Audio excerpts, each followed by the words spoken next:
With all of that energy, welcome on the stage our next speaker, who's going to be joining us right now.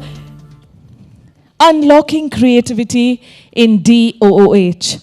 From experimenting on a single screen in 2015 to now working globally with the world's biggest advertisers and across 250 publishers, our speaker and his firm have been delivering data-driven content to digital sites for the past 8 years. Flying from the Big Ben to India Gate, please welcome co-founder and CEO Flux Outdoor. Huge round of applause for Liam Rushforth.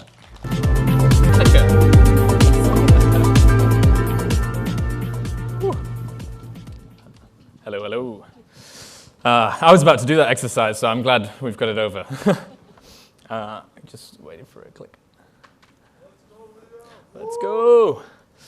Well, yeah, hello, my name is Liam. I'm the CEO and co-founder of a company called Flux Outdoor, and I'll be touching on quite a few of the topics that we've already discussed, and maybe a bit more from an advertiser, from a brand's perspective, but specifically around creativity in digital out-of-home and what can be done when we do infuse data.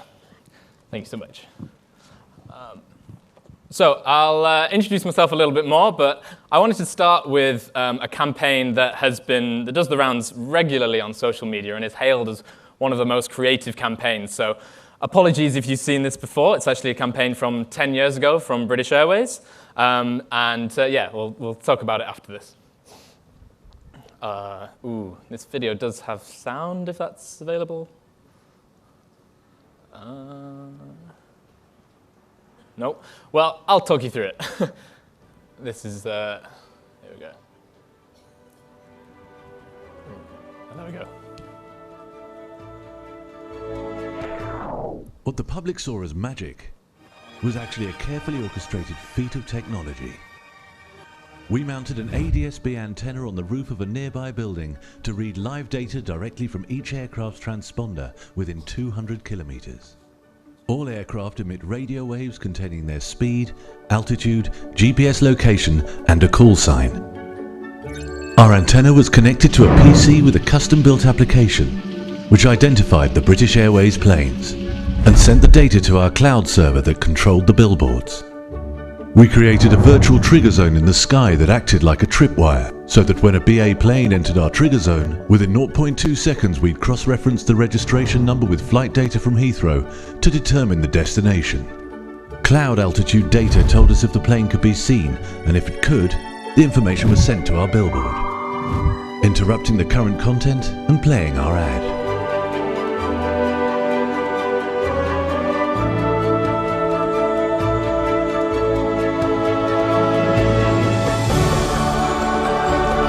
We targeted a moment. I will point out a plane this is one of flies mine. overhead, inspiring our audience to share what they saw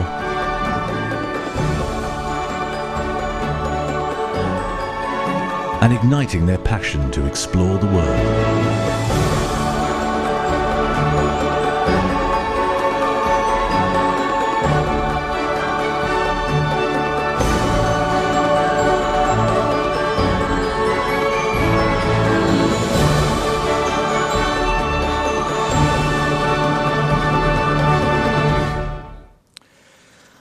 Very original, very creative. Like I said, not one of my campaigns. I was still at university at this time. This was 10 years ago, and probably quite an expensive campaign to set up, as we saw.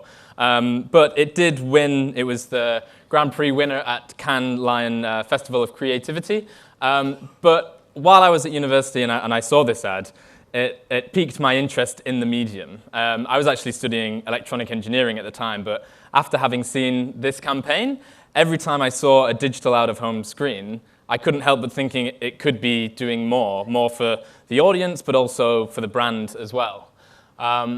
So 2 years later, 2015, me and my co-founder graduate from Newcastle University in engineering, but abandoned that career path to start Flux, which was on a mission and still is to make digital out-of-home as powerful and flexible as online digital media.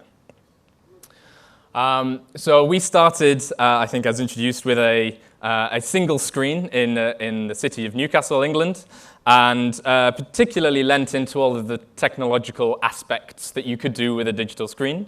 And so programmatic was something that we looked at back then, but quickly lent into DCO, dynamic content optimization. Since that time, we've been very fortunate enough, so 8 years on, to be working with some of the largest advertisers in the world and working globally to essentially work with these brands to use data to optimize their digital out-of-home campaigns. So you'll recognize a lot of the brands up here, as well as some of the leading out-of-home agencies. And through that, we've come across every problem there is with creating data-driven campaigns. And we know that every publisher is different. We now support over 250 publishers worldwide, each with their own idiosyncrasies of how do we get data onto a screen. So we've bottled these up into an ad server now to help brands use data in context in their campaigns. Through that, we've also partnered with over 50 data partners, one of which is worth calling out. It's Flight Radar. It is available for anyone now, so that if you wanted to create that campaign that British Airways did, it will be far, far easier, as data is much more abundant, much more accessible now than it was back in 2013. So, I guess on with the topic, what is creativity in digital out-of-home? How do we unlock the potential? And essentially, is there a secret? I don't know if there is especially a secret, but there is a metric that we use, which has been touched upon a little bit. And it's not quite ROI, but ROA, and that is return on attention. And what I mean by that is, as a consumer, what do I get in return for giving your advert or your screen my attention? And I think there's a couple of things that we'll come to on that. But we have a digital out-of-home toolbox, and if we're trying to get to return on attention, there are many different ways we can do this. So you'll know quite a lot of these already. These are various different tools and tactics we can do to enhance our campaigns as digital out-of-home. And so if we're trying to get to return on attention, how might we do that? For us, we think of it in two different ways, or rather there's two components. There's generally interest. Is the content interesting? Is it pleasing to the eye? Is it something that I want to talk about with my colleagues and friends? But I think even more important, which is what I'll discuss mainly today, is relevance. Does this ad mean something to me right now in this environment, in this context? And that is essentially what I do for a living. So I could talk at each one of these topics for a good half hour, but I'm going to focus on just three of them and run through them at a bit of a top level and a few case studies to give you an example of what can be done. And so first of all, I will just add to that point about relevance. So even though we might be thinking about a screen, there's so much going on around that screen, and ultimately what we do and how we help brands is help them to tap into all of the data that is around any given screen. So that might be the time of day, the date, the weather, but it might be the air quality index. It might be are house prices going up or down in this area. It can be first-party data as well. There's a good 100 data points easily that might feed into an advertiser's campaign and influence either whether it shows or not, or influence exactly the message that is shown. So, programmatic buying and moments. You may recall from the video that they didn't just target an audience, they targeted an audience in a moment. And we've really lent into that at Flux. And I want to kick off with a little story actually on this. And it comes, this is a stag do, or a bachelor party, you'll know it as perhaps, that I went on a few weeks ago now. And so we were in the capital of Wales, Cardiff, and we went on the longest zip line. I was actually the fastest on the zip line, thank you. And after that, we went on a night out, it's a standard bachelor party. Many drinks were had, fun times. But that's not where the story starts. We're at the morning after. and we've got a whole bunch of us waiting at the train station, waiting to go home, when actually there's an emergency evacuation. And everyone is told to leave the train station. This is at a capital city. And so now we have most of the people, well, everyone in the train station now outside the train station. You've got quite a few other bachelorette parties, lots of hungover, tired, hungry people with a surprise 2-3 hours to kill. So conversely, so there's now even already a few data signals that brands could be picking up on. And conversely, inside the station, there's nobody. There's no one on the concourse, nobody on the platform. And so advertising now inside the station, using out-of-home, would be worthless. And so this information is actually really useful for out-of-home advertisers, so long as you're listening. So not only have we got the data signals from the train station, but we've got the surrounding data signals. There's a screening of Gulmohar nearby at the cinema. There's a Nando's that's less busy than usual. There's a park, it's warm, it's sunny. There's so much opportunity for advertisers in this moment.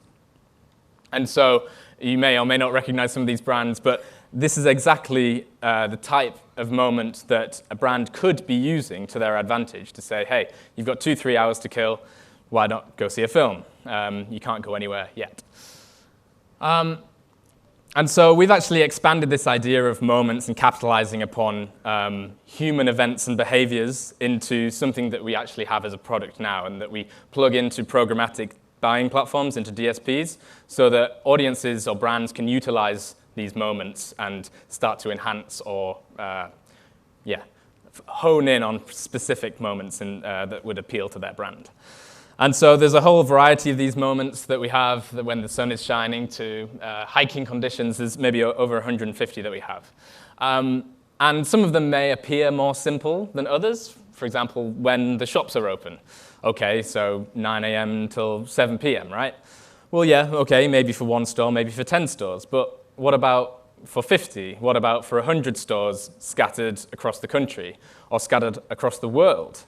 What about during a global pandemic when who knows whether the stores are open or not? This is exactly the brief that we got from Gucci, and we're fortunate enough to work with them throughout the pandemic on several campaigns, where basically we used are the stores open as a data signal, but as a proxy for is this country in lockdown? So this campaign ran Singapore, Japan, Milan, US, UK, and essentially helped Gucci to spend where it was going to be worthwhile. On traditional out-of-home campaigns, they might have been stung with an 80% cancellation fee, but with programmatic out-of-home, they could spend exactly where they knew it was going to be working for them. Just to give you some context there, this was lockdown, 2020, 2021, and just a stringency index of how restrictive the different countries were. And this is essentially what we were reacting to during the Gucci campaigns. A hard time for all of us. So this idea of moments does also feed into content and dynamic content optimization. It's one of our specialties at Flux, and it's in fact why we created this ad server, why we created a platform to allow brands to utilize data in a much more seamless and efficient way across different media owners. So I'll just throw a few case studies at you so you can get the idea. So ultimately, the idea here is that you have one creative template, but there's unlimited creative potential on what you can do with that creative. So for every time an ad is shown on the screen, it might say one thing, it might say another, it might be reacting to one data trigger or another. And so what this helps us to do is have relevance, but at scale, which is obviously the challenge. And ultimately, brands can streamline the creation of thousands of different ad variants. This was a campaign we ran for the launch of FIFA 23, the PlayStation game, in partnership with PlayStation and EA. And so here, again, a campaign that was running across 9 different countries, reacting to the World Cup in December 2022. So not only were we obviously changing the ad depending on the country, but also the dates and the time. the language as well, and also what had happened in that game. Had France just won, or had they just lost? What was happening in Brazil? So every time there was a match in the World Cup, we were manipulating the content at a global level. So this might be just one iteration of the ad, but ultimately the idea here is that you have every different creative ready to go wherever it needs to play. And I think we had thousands and thousands of different creatives that could go at any moment. So just to go on that topic a little bit more, that in our mind was actually a standard campaign, as in we had the whole ads ready to go and made up. But for DCO, you can also have a more templated approach, where you have many different assets that feed into the creative and actually make up the ad. And if you run a DCO campaign this way, you can manipulate different elements of the ad in different ways. So for example, you might have the weather and the product being weather related, but you could also have the rating from the website, for example, pulled into the ad. You could have the closest point of interest or directions to the nearest store as part of the ad as well. So one creative template, unlimited creative template, but the beauty of this for brands is that through our platform, it's all run through a single spreadsheet. So each one of the rows in the spreadsheet is a different variant that may run. This can be 10 rows, but it could be thousands upon thousands of different potential variants that can run, each that the media owners can pre-approve and can be manipulated throughout the campaign if some variant needs to be pulled, if the terms and conditions change, if the asset needs to change.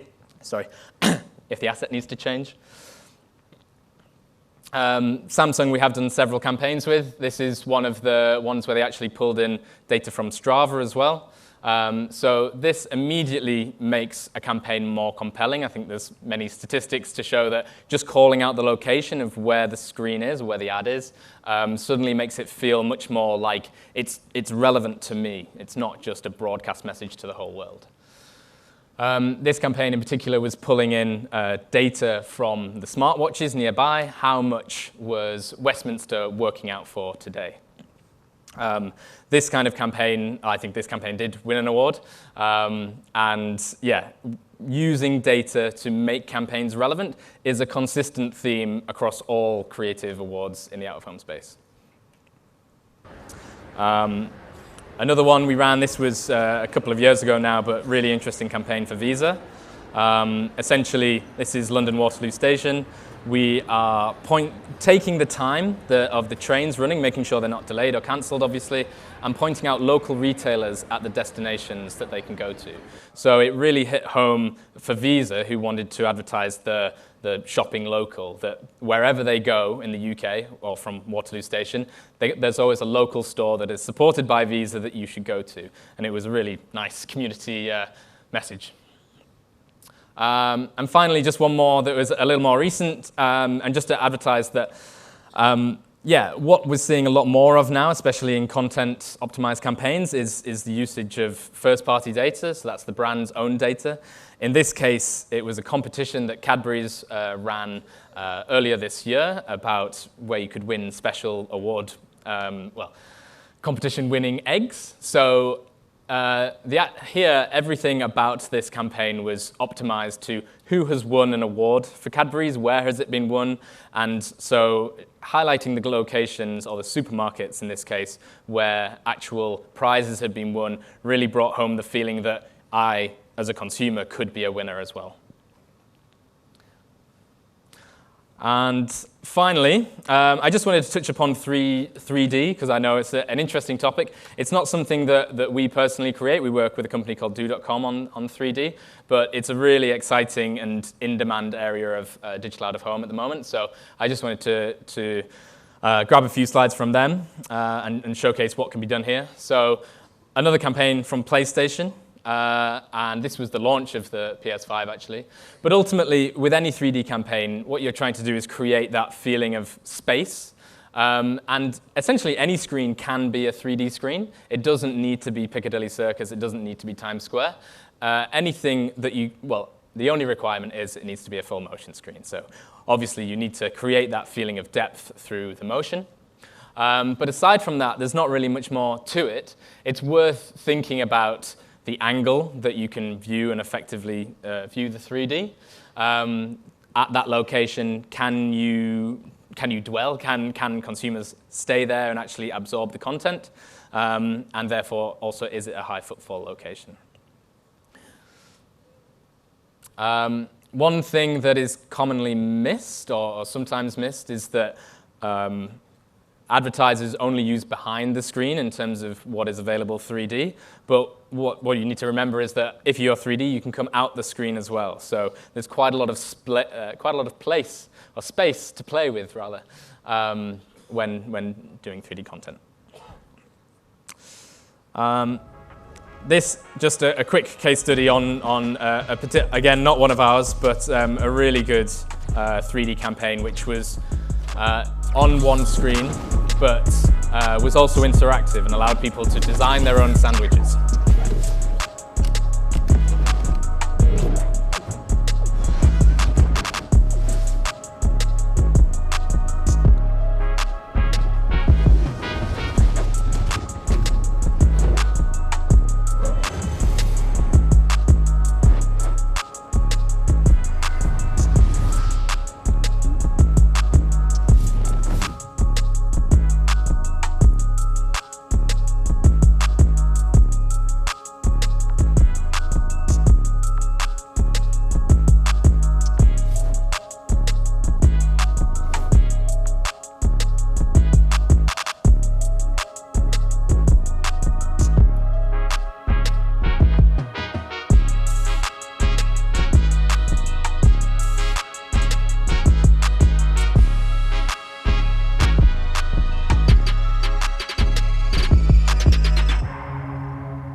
You all right?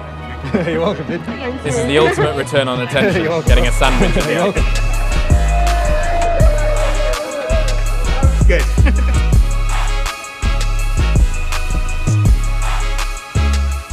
Thank you, man. It's all right. It's one you just made. Enjoy.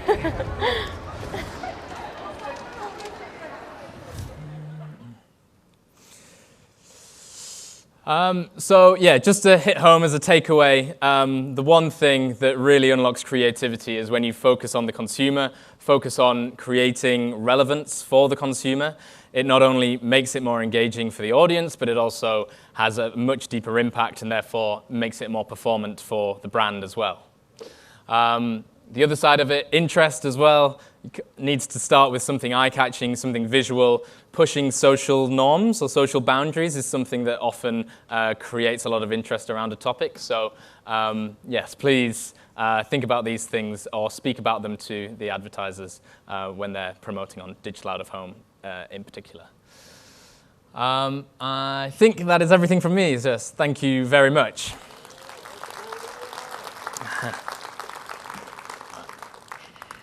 Thank you so much. Liam, we've got somebody who's going to be joining us, somebody very special who's been going through all the questions that have been coming through for you. So we're going to welcome them on the stage.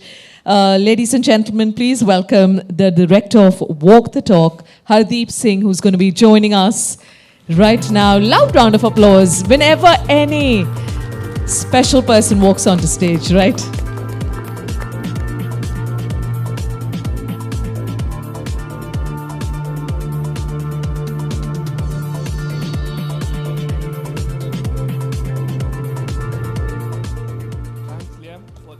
Presentation, the ever-evolving topic of creativity. Thank you.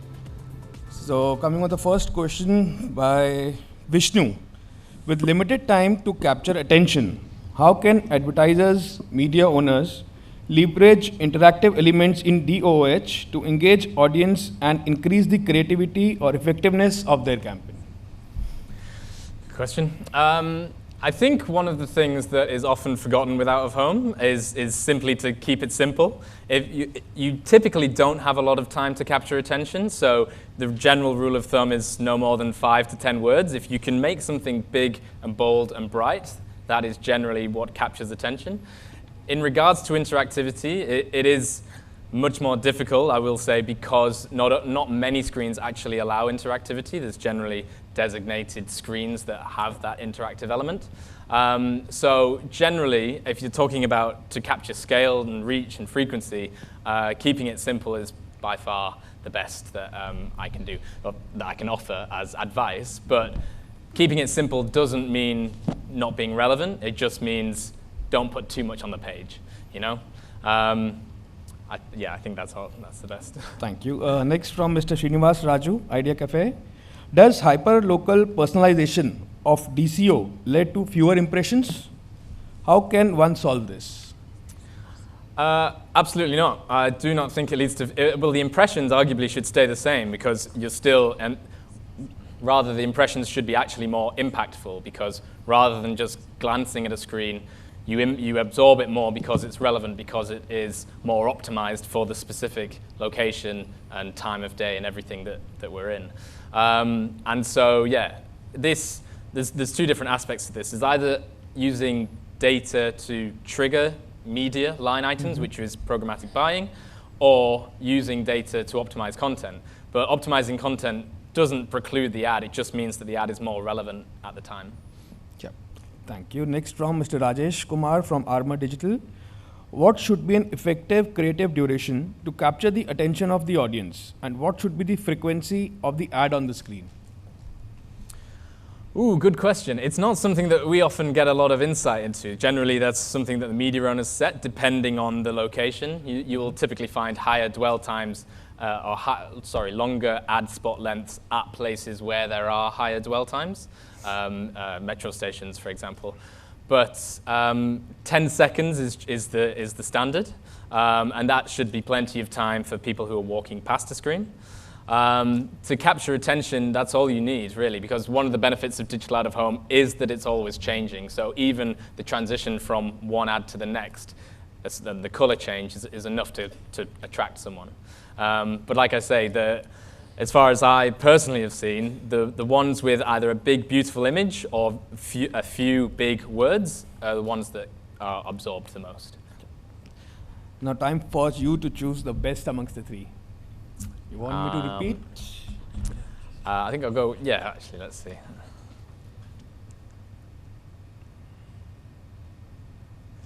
I'll go with number one, I think, yeah, effective. So Mr. Rajesh Kumar from Armour Digital Speed. We've got Rajesh from Armour joining us once again. All right, congratulations. It seems like a very special check awaits you, sir. Please join us from Alak Advertising and Publicity.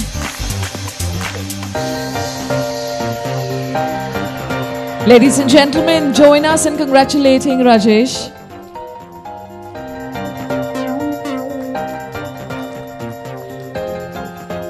And thank you so much, Mr. Hardeep Singh.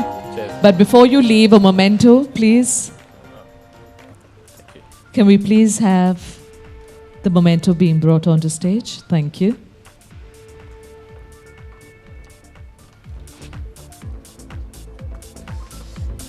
Thank you for your presence here, Liam Rushforth. Thank you. Thank you, gentlemen.